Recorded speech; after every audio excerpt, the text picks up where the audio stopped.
आज मी तुला अशा काही 6 गोष्टी सांगणार आहे आणि तुम्ही सुद्धा जर मुलं असाल तर ह्या 6 गोष्टी आपल्या पालकापासून लपवायच्या नाही आणि तुम्ही पालक असाल तर हा व्हिडिओ आपल्या मुलांना दाखवा आणि याविषयी मुलांसोबत चर्चा नक्की करा। त्यातली सर्वात पहिली महत्वाची गोष्ट म्हणजे कोणत्याही प्राण्यानं चावलं किंवा त्याचा नख जरी लागला तरी तुम्ही पालकांना सांगणं गरजेचं आहे, ती जखम दाखवणं गरजेचं आहे।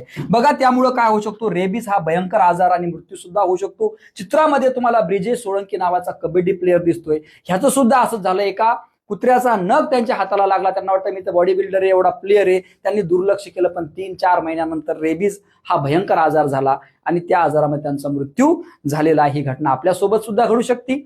अतिशय महत्वाची गोष्ट पालकांपर्यंत सांगितली पाहिजे। त्यानंतर जर डोक्याला मार लागला तर बघा, डोक्याचा मार कधीही घरी सांगायचा, बिलकुल सांगायचं की मला डोक्याला इथं लागलेला आहे, बऱ्याचशा गोष्टी झालेल्या आहे। कधी त्यावेळी आपल्याला तो मार दिसत नाही, पण काही दिवसानंतर त्याचा परिणाम आपल्याला जाणवू शकतो। काही दिवसानंतर सुद्धा मेंदूचे दुखणे चालू होऊ शकते, मेंदूवर परिणाम होऊ शकतो। त्यानंतर एखादी गोष्ट जर आपण चुकीने गिळली, एखादा कॉइन गिळा किंवा एखादी पिन जर आपण गिळली तर ती आतड्यामध्ये फसू शकते, आतड्याला इजा करू शकते, जखम करू शकते, जखमेने रक्तस्राव होऊ शकतो, बऱ्याचशा घटना घडू शकतात किंवा शरीरामध्ये इन्फेक्शन सुद्धा होऊ शकतं। त्यामुळे वेळीच मुलांनी आपल्या पालकांना सांगितलं पाहिजे की माझ्या हाताने एखादी पिन माझ्या पोटामध्ये गेलेली आहे। त्यानंतर अतिशय महत्वाचं म्हणजे अनोळखी व्यक्तीने जर पैसे किंवा गिफ्ट दिले तर, एखादी व्यक्ती आपल्या ओळखीची नाही, ती सांगेल मी तुझ्या पप्पाच्या ऑफिसमध्ये काम करतो, ते माझे मित्र आहेत, तुम्हाला पैसे देईल, गिफ्ट देईल, तुमच्यासोबत मैत्री करत। हे झाल्याच्या नंतर काय होऊ शकतं लक्षात घ्या, मुलांकडून वाईट काम करून सुद्धा तो माणूस घेऊ शकतो, ओळखीचा आधार घेऊन, किंवा घरातील सर्व माहिती त्या माणसाला सांगू शकतो, आपल्या घरामध्ये काय काय घडतंय ते।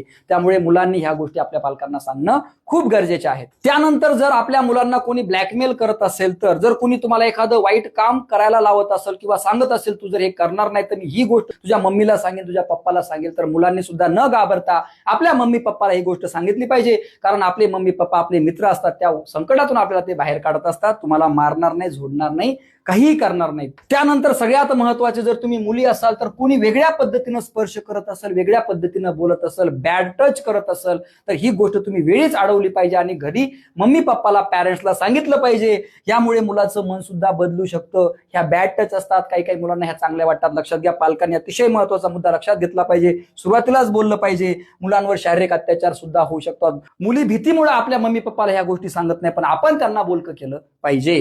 तर मुलांच्या बाबतीत ह्या अतिशय महत्वाच्या 6 गोष्टी आहेत।